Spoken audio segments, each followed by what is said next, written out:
Cultural Escola de Línguas Millennium.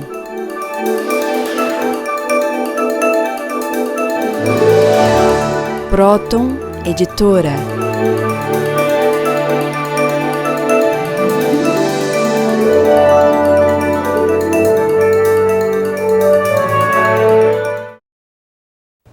Olá, telespectadores do nosso programa O Homem Universal.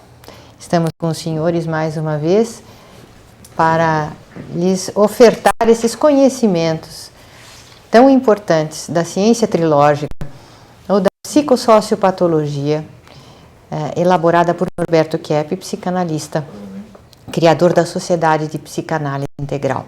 Por que ciência trilógica? Vocês que ainda não assistiram ao nosso programa, então gostarão de saber que a ciência trilógica, ela engloba os campos da própria ciência, da filosofia e da teologia ou metafísica. E ela estuda e focaliza o ser humano na sua trindade, ou ser humano trino, no seu aspecto do sentimento, a ética, né? A sua espiritualidade, o aspecto do pensamento, a lógica, a razão, a filosofia de vida, a sua maneira de pensar e a sua ação na verdade, beleza e bondade. Então, o aspecto da estética, das artes, da ciência, né, estão contidos neste campo de tratamento. Estamos a cada programação, nós vamos tratando de livros, né, de autoria de Norberto Kepp, alguns de minha autoria. Todas as publicações são de leitura totalmente acessível ao telespectador e são de natureza terapêutica. Portanto, cada conhecimento ele representa uma conscientização de um aspecto muito importante da nossa vida, porque se trata de tudo aquilo que o ser humano não quer trabalhar, não quer lidar, os problemas que têm os seus impasses. No entanto, só através dessa conscientização é que nós poderemos nos curar das nossas doenças individuais, orgânicas e psíquicas e também das doenças sociais e econômicas, além das ecológicas. Dr. Kepp. Sabe, essa questão da patologia, né, é muito curiosa, porque no início, quando uma pessoa começa a tratar de pessoas doentes, assim, principalmente neuróticas, né, como Freud tratou a vida toda, no começo parece mais fácil lidar com neuróticos, com pessoas assim, que em geral, né, o mundo acha que está fora da realidade. Agora, com o tempo, nós vamos percebendo que não são essas pessoas neuróticas, mas toda a humanidade é neurótica. Então, vários autores, né, tentaram descobrir os motivos. Por que a pessoa não quer viver naquela realidade, na vida como ela é? Eu tenho um cliente, ele me falou ontem o seguinte, que praticamente todo bem está aí, basta a pessoa usufruir.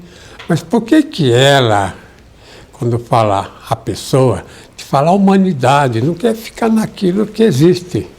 Por que a humanidade, em vez de usufruir, né, essa abundância que o Criador deu, né, a vida, né, os alimentos e até os meios assim para viver, mecânicos, tudo que a pessoa pode usufruir, que está aí entregue gratuitamente para ele, por que ele procura viver outras coisas? Por exemplo, uma guerra, né? Por que vai guerrear lá o vizinho? Por que numa família, né, todo mundo entra em luta, em conflito consigo próprio, contra os outros, né? Por que o ser humano, em vez de viver a realidade, quer viver um delírio? Em vez de ele viver aquilo que existe, ele quer inventar o que não existe. Vejam uma sentença que eu coloquei aí. Não vivemos nem 10% do que somos. Notem, o que eu quero falar com isso, né? Os senhores sabem que dizem que o funcionamento cerebral que nós temos, a capacidade intelectiva, não é nem 10% do nosso cérebro. Quer dizer, o cérebro que nós temos não funciona nem 10% do que ele poderia. Então, o que é isso? É sinal que nós não estamos sintonizados com o nosso cérebro, com a realidade que está dentro de nós. E 90%, quase 93%, aonde que ficou, né? O ser humano não está vivendo isso. Vejam outro cartaz, o que eu falo. Olha lá, o número de pessoas, a parte de pessoas alienadas, olha lá, 70% no verde. Estão notando? Quer dizer, indivíduos que não conseguem nem cuidar de si próprios, né?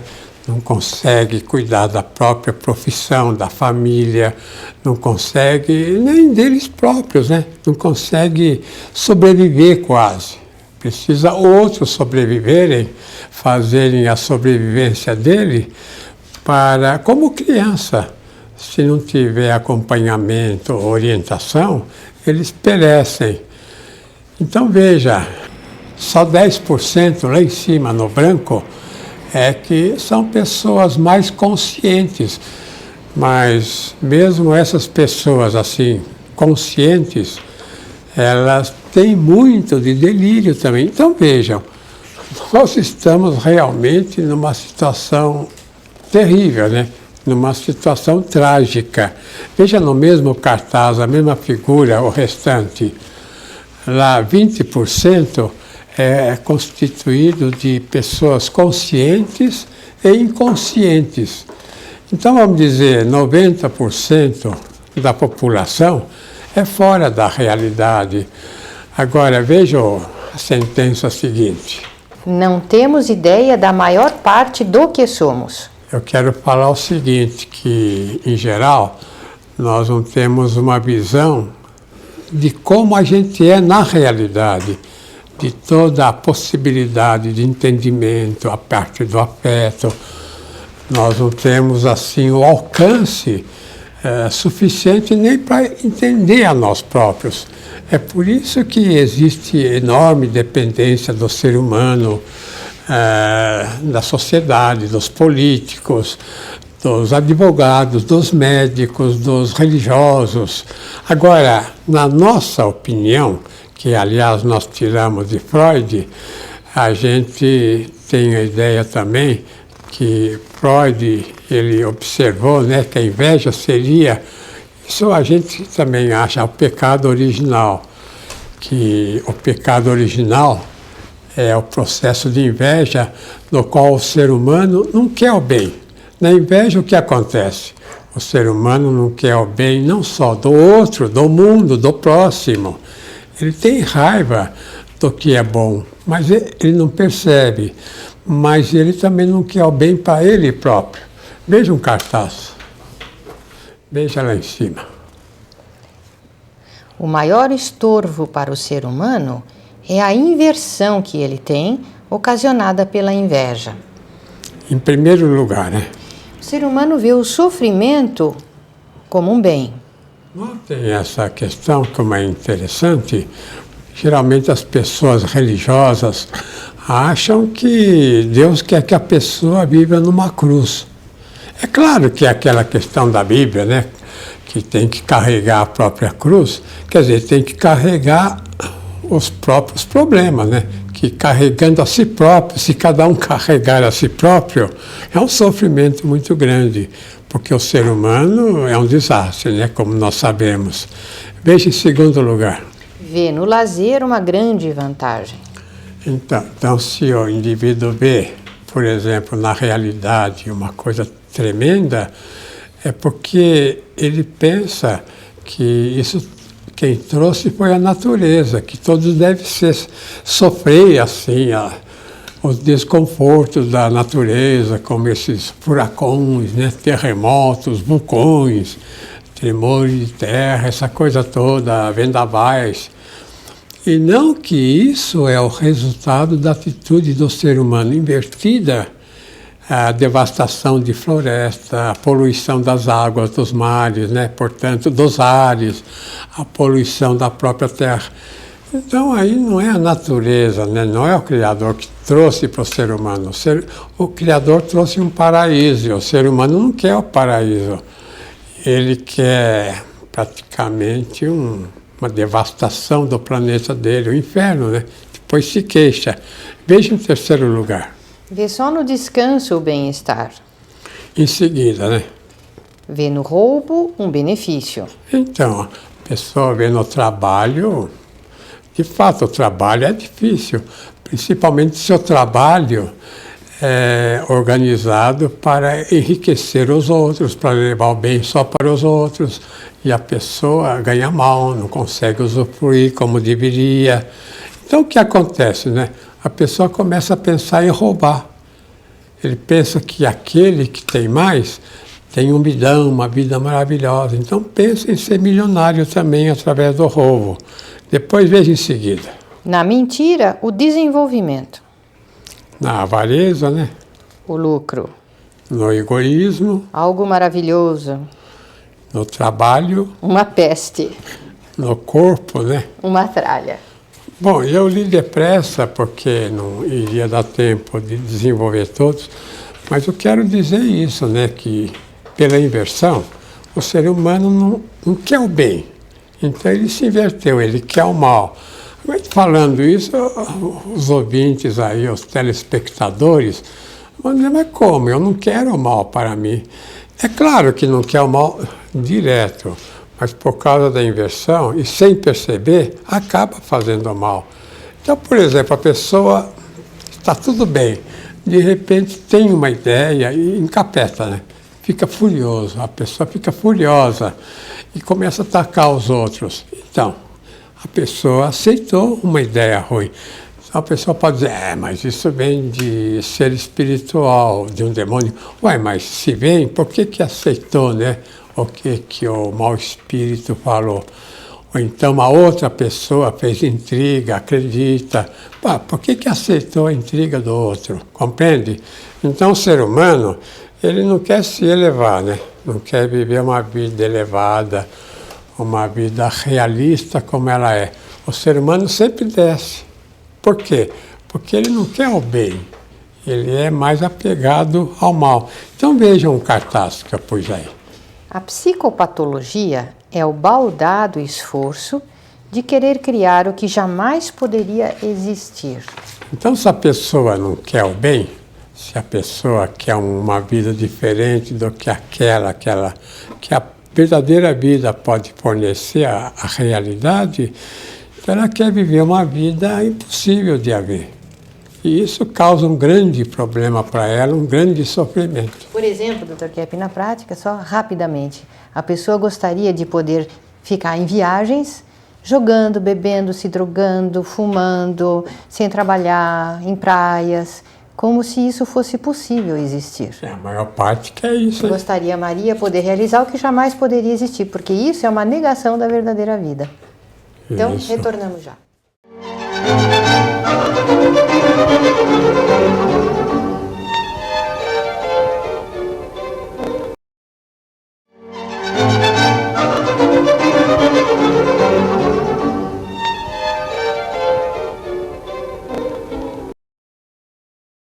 Um dos principais aspectos da psicanálise integral e da trilogia analítica, formulada pelo psicanalista Norberto Kepp, é que a única maneira de nós conseguirmos dar um breque à destruição do planeta e pararmos com a inversão de valores que nós vivemos é através da conscientização da psicossociopatologia. Ou seja, como diz Kepp aqui no livro Psicanálise da Sociedade, na página 33, que assim foi construída a instituição social, a imagem e semelhança do seu fundador, um ser extremamente doente. Como era de se esperar, tal criação não lhe poderia ser superior. E acabou sendo o seu espelho perfeito. Então, todos os problemas que nós vemos na nossa sociedade, toda situação de injustiça, de calamidade, de violência, tudo isso tem a sua origem na psicopatologia, no interior do ser humano, naqueles problemas, naquelas intenções que nós mais rejeitamos ver, que o ser humano mais detesta admitir que tem. E se nós não nos voltarmos para isso, Keppe previne, nós vamos continuar nessa desabalada conduta de auto e heterodestruição. De maneira que a questão da origem dos males, né? A origem da neurose, vamos dizer, a patologia psicológica, a psicopatologia, tem assim um elemento muito pior do que jamais a pessoa poderia pensar. Até podemos dizer que geneticamente a pessoa já nasce deturpada na mente. Por isso que ela aceita tão bem a criança, né? Fica com raiva, né? Do mundo, chora, grita, esperneia. Mesmo que os pais sejam pessoas boníssimas, a criança geralmente não aceita e mais tarde até ataca a família. E nós sabemos, né, que os maiores amigos dos seres humanos são os próprios pais que eles têm.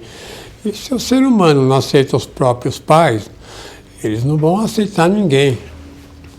Então eu vou pôr aí umas ideias sobre a origem das neuroses. Veja aí. A ideia geral de que a sociedade não é a causa de todos os males é, por exemplo, uma etiologia das neuroses. Então, aí está escrito, né, que a sociedade, os neuróticos pensam que é a sociedade que causa todas as neuroses, né? Veja em segundo lugar. A patologia não constitui essência, mas simplesmente privação ao bem. Então eu quero dizer isso, que a ideia geral é que a neurose é algo que a pessoa traz pela própria natureza, não é bem assim. A pessoa nasce com a natureza deturpada, é claro, né? Com inveja, com esses sentimentos. Mas ao entrar na sociedade, então a pessoa começa a seguir os padrões sociais neuróticos. É como o pessoal que estava comentando, se pudesse, né, todo mundo viveria bebendo, tomando drogas, passeando, se divertindo, tendo sexo, tendo só prazeres na vida. Mas não pode, né? Então, por que o ser humano quer viver só no princípio do prazer? Isso Freud já dizia, que se a pessoa só quer viver no prazer, é sinal que ela trocou a realidade pela neurose. E a pessoa adulta, né, a pessoa madura, menos neurótica, vamos dizer, quer viver mais a realidade. Então, o trabalho, ao mesmo tempo que o ser humano tem aversão, depois que o ser humano entra na vida do trabalho, tem muita satisfação, porque o trabalho é uma energética que, inclusive, faz a pessoa se recuperar organicamente, psiquicamente. É só na ação boa que a pessoa tem a recuperação. Vamos voltar lá na etiologia. O centro da problemática está na atitude de inveja, que é a inversão. Isso nós já comentamos várias vezes, mas vamos ver lá o restante. Ao desvio da consciência no processo de repressão, não querendo vê-la. Então eu quero falar o quê? Né? Que a pessoa não quer ver a realidade, principalmente o bem, né? Ela tem inveja e recusa. Então, no caso da criança, né? A mãe dá alimento, a criança cospe, né? A criança não aceita o agrado, o afago dos pais. A criança não quer obedecer. Os pais não vão exigir uma obediência que seja contrária ao bem da criança. Mas a criança recusa. Por quê? Ela sabe que, no fundo, ela está escolhendo o mal. Então, a criança, às vezes, passa no jardim, arranca flores, né, se tiver, né? Ou então bate, né, nos animais, no cachorro, no gato, etc. Nos próprios pais, nos irmãozinhos. Isso. Em quinto lugar. Aos mecanismos de fuga, chamados de defesa, contra o bem, anulando a consciência. Em geral, a trilogia analítica mostra toda a inversão que o ser humano fez. Então notem que realmente, né, a questão da neurose é uma questão muito mais profunda, né, muito mais atinente, vamos dizer, ao aspecto metafísico do ser humano, aos seus sentimentos, ao seu intelecto, né, a crença, a teologia. Por isso que eu falei várias vezes nos programas de televisão que a megalomania não é suficiente para explicar a neurose, que a teomania é muito mais forte. Quer dizer, o ser humano não quer ser humano, quer ser um deusinho. E aí ele cai doente. Vamos ver as perguntas agora. Uma frase interessante que eu acho desse livro Trabalho e Capital é essa aqui. A economia só poderá ter um bom resultado se ela realizar o bem para a humanidade. E é muito interessante porque eu vejo assim que o ser humano ele acha que ele tem liberdade para ele realizar qualquer coisa. E dentro da economia existe essa ideia de que nesse campo tudo vale. E muito pelo contrário, enquanto o ser humano não realizar o que é bem, não só para o próximo, para ele mesmo, a própria economia está fadada ao fracasso. Esse trecho do livro A Libertação, ele é muito interessante, porque ele diz o seguinte, que a vida, ela nos vem de fora como uma dádiva, um dom ao qual não merecemos. E nós não queremos ser gratos a tudo isso. Eu acho que esse trecho é muito interessante, por quê? Por causa que, justamente, por que está acontecendo tanta tragédia, tanta catástrofe na humanidade? Por que o ser humano está destruindo, né, o mundo que a gente vive? Por que está sendo destruído? Justamente essa questão da inveja, né, de que nós recebemos tudo assim de mão beijada e não queremos ser gratos a isso. Então nós temos uma atitude de inveja, de destruir o bem que nós recebemos. Vou citar uma frase do livro ABC da Trilogia Analítica. A doença não existe por si, é uma privação da saúde. Então quer dizer que nós pensamos e agimos contra a própria natureza e por isso que ficamos doentes. E isso é uma coisa que nós aprendemos desde crianças, né? A sociedade invertida, a educação invertida. Então, por exemplo, ficamos com raiva e isso é contra a própria natureza. Nesse livro, A Origem da Sanidade, Dr. Keppe mostra como a vida psíquica, espiritual, é o fundamental para o ser humano. Então, por exemplo, ele escreve assim: sempre que o ser humano coloca o inferior acima do superior, sente-se mal, porque contraria a ordem natural. O que acontece com todos que desejam ser felizes através dos sentidos: alimentação, bebida, drogas, poder econômico, dinheiro e domínio, e do sexo, narcisismo e aparência. Quer dizer, o verdadeiro bem-estar vem da vida espiritual, da arte, da ação no bem. E esses elementos, vamos dizer, sensoriais, têm que vir no segundo lugar, porque senão o ser humano se sente mal. Eu queria fazer um comentário sobre o que o professor Roberto falou, né? Ele falou que o sistema econômico é um sistema que cria muitos problemas para a humanidade. Então eu poderia dizer o seguinte: é claro que é o sistema econômico, mas quem fez o sistema econômico foi o ser humano. Então o ser humano, ele através do poder econômico, ele cria então os problemas para a humanidade. É sempre o indivíduo que cria problema, compreende? E não é algo de fora. É a mesma coisa, por exemplo, o indivíduo que tem arma, né? E não é a arma que se atira por si mesmo, é o indivíduo que atira nos outros. Quer dizer, o indivíduo agressivo, ele usa qualquer meio social ou qualquer meio assim material para atacar os outros. Então, o indivíduo que ganha mal, né? Aquele que paga mal, não é porque não tem dinheiro para pagar que ele paga mal, mas é para judiar justamente daquele que ele empregou. Então veja esse cartaz aí.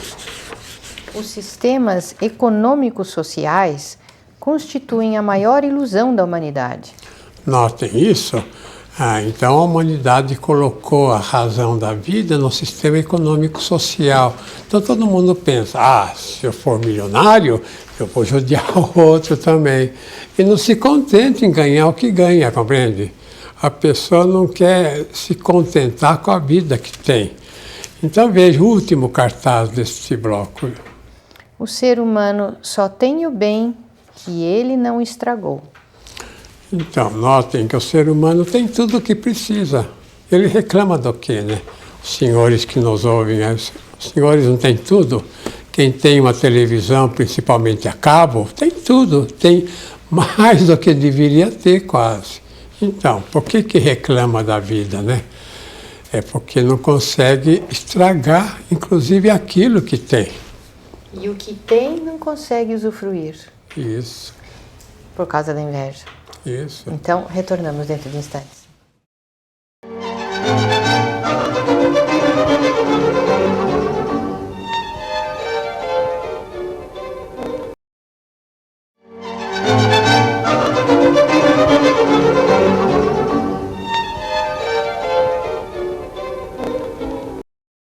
Considerando-se que o ser humano é doente, psiquicamente doente, não só organicamente, e que é ele que é o responsável pela formação da sociedade em que nós vivemos, nós temos que entender que não basta uma psicoterapia para dar uma solução aos problemas da humanidade. Nós também precisamos de uma socioterapia, ou seja, uma conscientização da doença nos dois níveis, individual e social, para que nós possamos também desinverter, corrigir as leis que governam a nossa vida. Foi isso que Keppe fez, foi esse estudo que Keppe realizou e colocou, por exemplo, no livro A Libertação dos Povos, a Patologia do Poder. Neste livro, Keppe diz o seguinte, à página 16.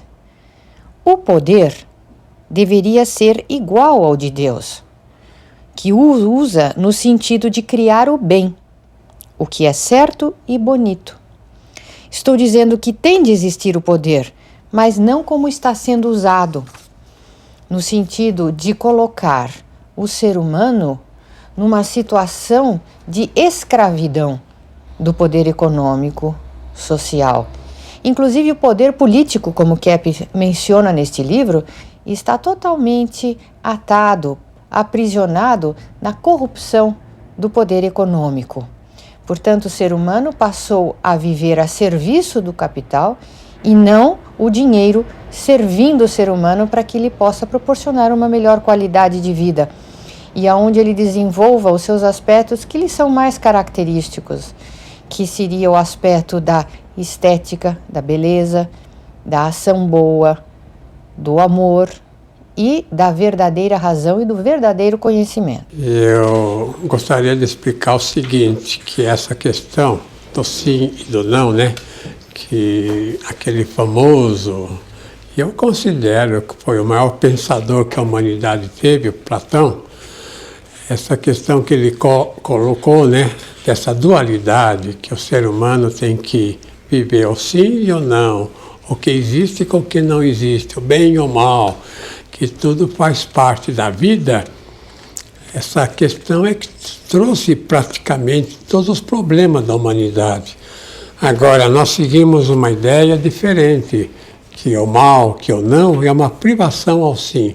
Portanto, que a pessoa tem que viver só no que é. É claro, né? A pessoa não pode viver no que não é.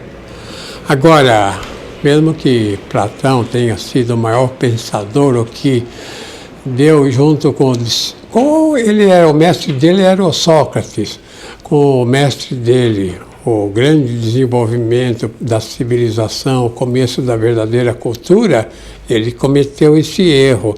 E modernamente outro autor cometeu o mesmo erro. Veja lá. George Hegel é um pensador alemão, ele estava estudando para ser pastor e depois ele resolveu ser pensador.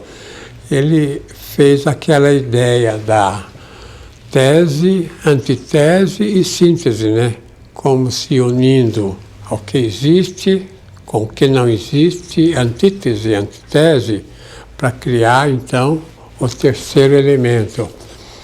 Então, notem que ele cometeu o mesmo erro, motivo pelo qual o ser humano se apega muito ao que nós chamamos de mal, de pecado, da rejeição ao bem, para fazer a sociedade, que é impossível, né? Fazer a sociedade com algo que não seja o que existe. De maneira que o que acontece geralmente é que os poderes, o pessoal que está lá em cima, usa o povo em benefício deles. Veja que essa é uma ideia invertida, ruim. O poder, o governo, o pessoal que está lá em cima, eles estão lá para servir o povo, não para serem servidos. Veja nesse cartaz. Aí a sociedade humana, ela tem que ser servida, né, pelas instituições. Aí. O povo servido pelas instituições. Então veja lá em cima, os governos, bancos, teatros, poderes, academias, os políticos, as lojas, né, comércio, as igrejas, têm que servir ao povo. E ao contrário é que acontece, né? Então o que nós vemos é o povo servindo a todos eles. É um processo assim invertido. Porque o país, né? O país é do povo. É o povo que, afinal de contas, cria riqueza no país, agricultura, indústria, comércio. Então, como todo o povo trabalhando para um grupinho lá em cima, como no tempo, né, dos nobres. Os reis, os príncipes tinham tudo e o povo passava fome. Até tem uma espécie de lenda que falaram que a rainha lá da França, quando disseram para ela, casada com o Luís XVI, né? Maria Antonieta, quando falaram para ela que o povo não tinha mais trigo, não tinha mais pão, ela teria falado, por que eles não comem bolo? Não tem. Dr. Kepp, sabe esse quadro que o senhor mostrou aí? Eu acho que normalmente as pessoas têm a ideia de que, na verdade, bancos, igrejas, lojas, comércio, academias, tudo isso, o governo está servindo ao povo. Eles não percebem, a maioria do povo não percebe que essas instituições têm uma fachada somente de serviço ao povo, mas na verdade estão explorando, sugando o povo. 2 trilhões e 600 bilhões em reais coletados de impostos da população, o que retorna para o povo disso? Praticamente nada. Isso sem contar todo o lucro que o povo fornece a essas instituições que o senhor mencionou aqui. Então, mas já falei na televisão que cada um de nós trabalha 6 meses por ano, metade do ano, para o governo praticamente. Aqui no Brasil, hein? Na França, o número de pessoas que pagam imposto deve ser mais ou menos a mesma coisa, só que lá o país não paga dívidas, né, no exterior. Então o povo tem um lucro maior, pelo menos de metade do que o brasileiro ganha vai para o exterior. E lá não vai, né? Que essa metade fica no próprio país e para o povo. Eu queria falar deste livro, O Homem Universal, onde o Dr. Kepp faz uma reviravolta na questão do conhecimento. Porque o ser humano moderno pensa que o conhecimento vem dos sentidos. Então ele faz uma experiência aqui, outra experiência ali, outra, e vai montando um quebra-cabeça, aí surge um grande conhecimento na cabeça dele. O Dr. Kepp mostra que isso está totalmente invertido.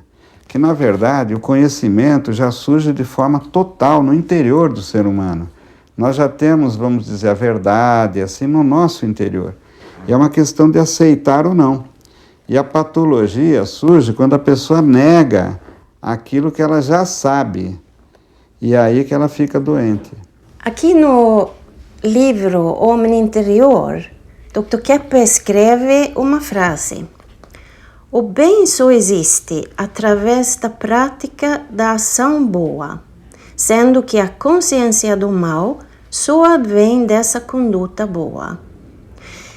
Então, eu vi também, assim na prática com clientes, que só quando a pessoa começa a querer o bem e querer fazer o bem, que a pessoa terá mais consciência sobre ela mesma, dos problemas dela, das dificuldades, da preguiça, da agressão, da destrutividade, etc. E a própria inversão também.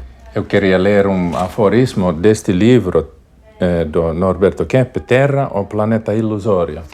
Ele fala: o ser humano quer ser patológico, mas não quer sofrer as consequências. Eu vejo isso no meu trabalho como analista.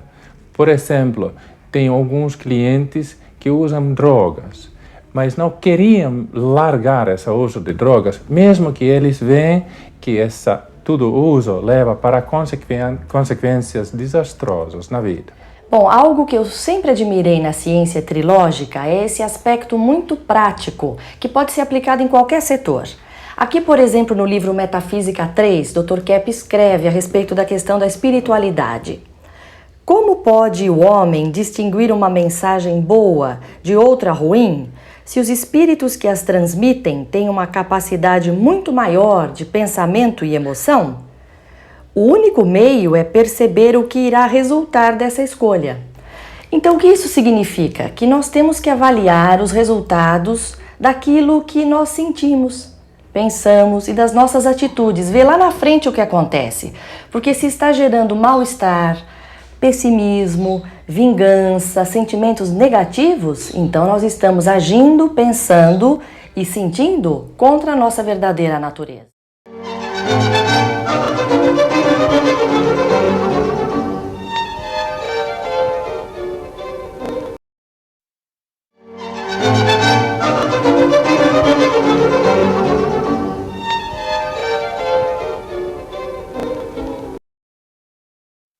Então, nós vemos o seguinte, que nesta análise que Keppe faz da psicossociopatologia, ele coloca na nossa sociedade presente, que é dominada pelos poderes mais ligados ao dinheiro, ao poder de destruição, as armas, as drogas, a destruição do ser humano, que está muito fundamentado na inveja, que é um problema fundamental da pessoa, muitas vezes inconsciente, a inveja, a arrogância, até a mania, o ser humano querendo ser um Deus.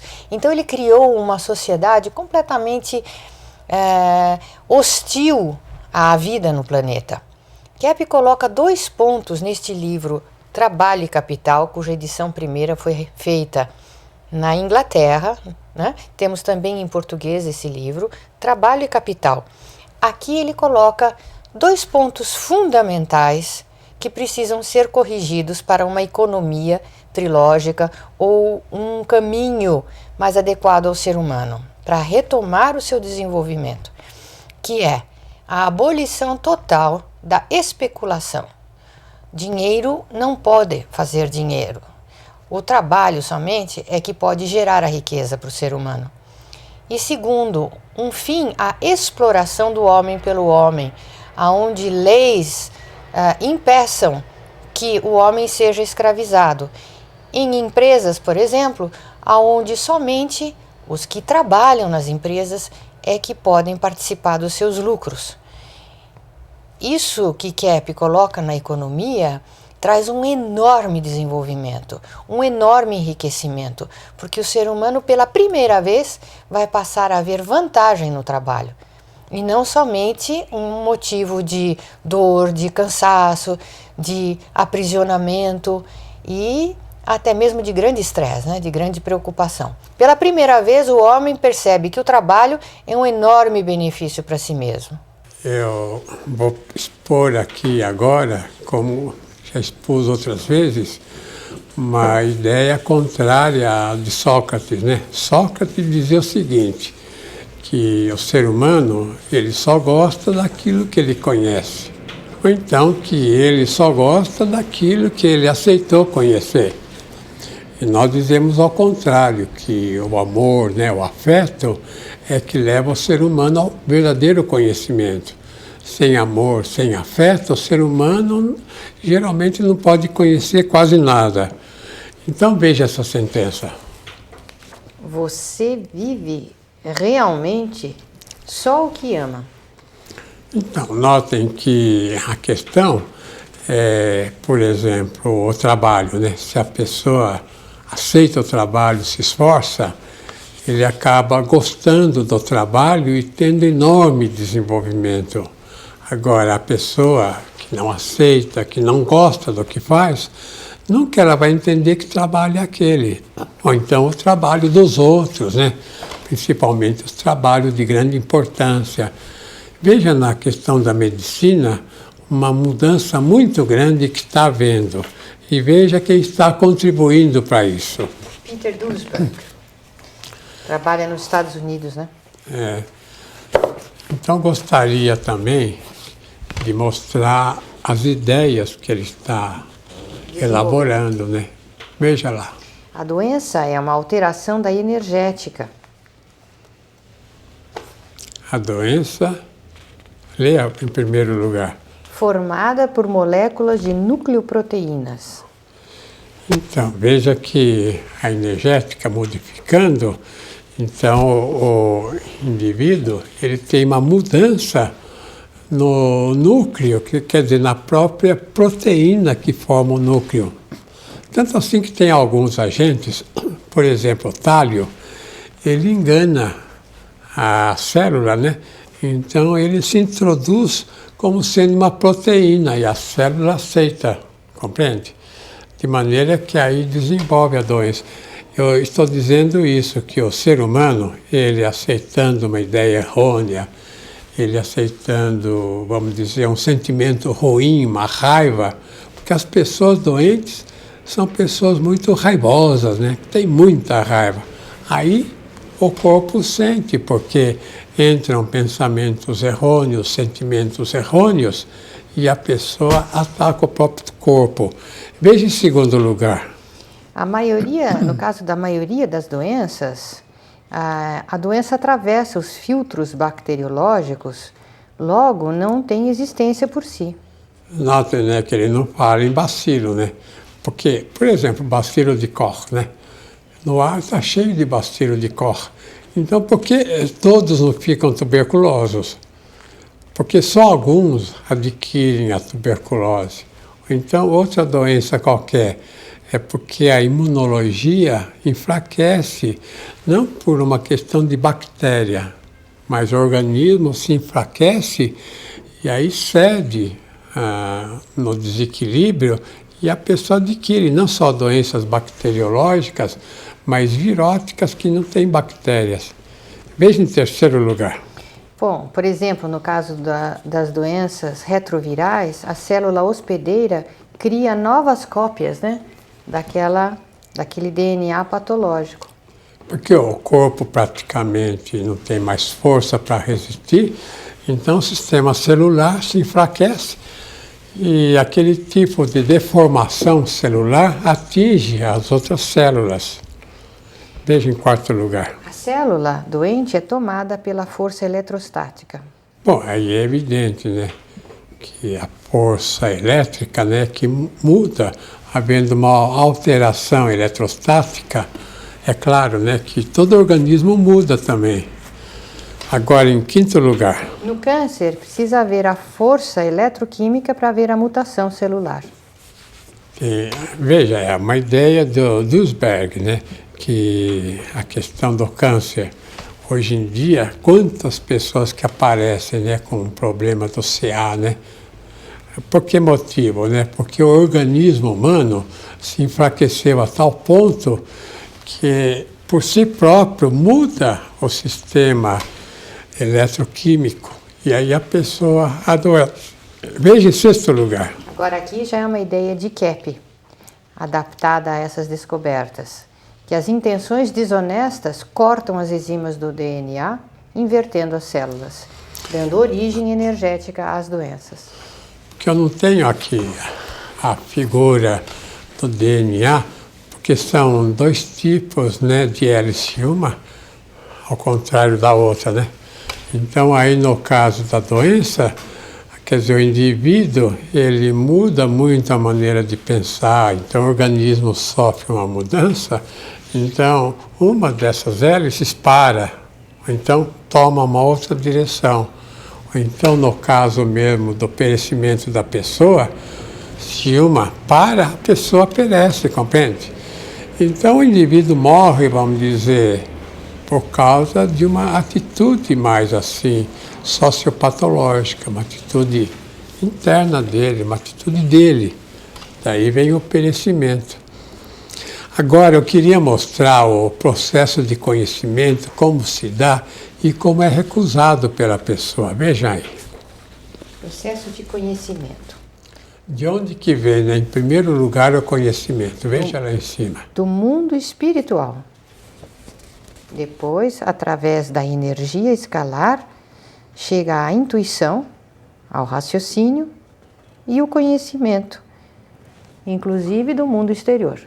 É o conhecimento que, inclusive, é claro, né, é do mundo exterior no sentido da natureza, mas também que forma a sociedade. Então, se esse mundo espiritual é deformado, põe outra vez o cartaz lá para ver lá em cima, o mundo espiritual deformado, então já produz uma energia deformada no ser humano. Em segundo lugar, ela é uma energia escalar. Então, a intuição é praticamente a ciência infusa, né? Todos nós temos um conhecimento infuso.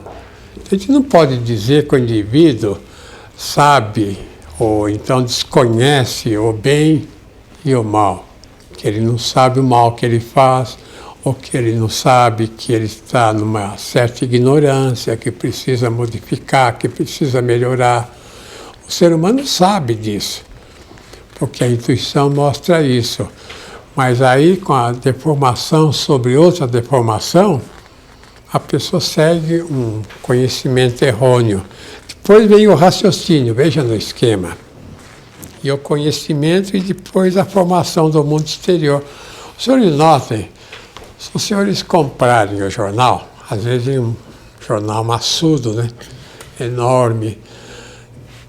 Cada pessoa que recebe o jornal, ou que assina, ou que compra, não lê nem 10%. Então veja, 90% do jornal é jogado no lixo.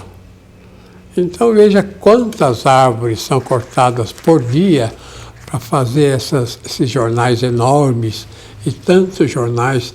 As revistas, por exemplo, né?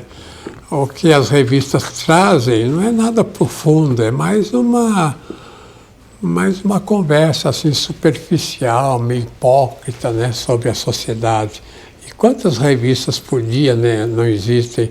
A pessoa compra aquele monte de revistas, joga tudo no lixo e a natureza vai embora. Então veja que o ser humano, ele é culpado, né, de estar destruindo o mundo, como nós sabemos que o mundo está sendo destruído. Porque se ele se adaptasse à energia certa, à natureza certa, o mundo estaria muito mais bonito do que é, porque o mundo não deixa de ser o paraíso que Deus criou. Mas o ser humano, como não aceita, tenta destruir. Vamos ver as perguntas restantes. Então, uma frase interessante que eu gostaria de ler para vocês é do livro Mulheres no Divã, da doutora Cláudia, né? Nesse trechinho, ela fala o seguinte, ela faz uma pergunta, por que os homens mentem para as mulheres, né? E em seguida, ela explica o relato de um homem, que diz o seguinte, que as mulheres se queixam que os homens mentem para elas, mas que ele notava que a grande dificuldade para ele seria falar a verdade para uma mulher. Então, normalmente, a mulher reage muito mais forte a uma verdade. Então, o homem acaba fazendo um pacto com ela. Isso eu acho muito prejudicial, porque isso mantém não só a mulher alienada dos problemas que ela tem, mas coloca ela fora desse mundo da realidade. Eu queria falar uma frase desse livro A Libertação da Vontade, né, do Dr. Kepp, que ele explica aqui, por exemplo, o seguinte: o uso da vontade redunda na destruição do amor. Então, o que seria essa vontade, né, do ser humano? Sempre ligada ao próprio egoísmo, né, aquela coisa voltada só para si. Nesse livro, A Libertação dos Povos, A Patologia do Poder, o Dr. Keppe mostra como nós poderíamos organizar uma sociedade mais justa. Então, ele coloca 3 pontos aqui. O primeiro, a sociedade tem de ser remodelada, isto é, o povo tem de dar o seu controle para os honestos. Segundo, temos de participar de um tipo de organização social trilógica, colocando a ação na base. O dinheiro e o prestígio em segundo lugar. E terceiro, a percepção da inveja e da inversão, para que consigamos desinverter a sociedade. Quer dizer, o ser humano também tem que ver o erro no interior, a patologia interna, a inversão e a inveja, para poder mudar a questão social. Então, ainda do livro Metafísica 3, os problemas da humanidade começaram pela perda de contato com o próprio mundo interior. A isto podemos denominar de alienação. Então, a questão aqui é fundamental, que mostra essa importância de nós retomarmos o contato com a nossa vida psíquica interior, porque disso depende não só o equilíbrio de cada um de nós, como a salvação do nosso mundo. Agora, por que esse afastamento, né? Por que nós fomos ficando mais e mais longe?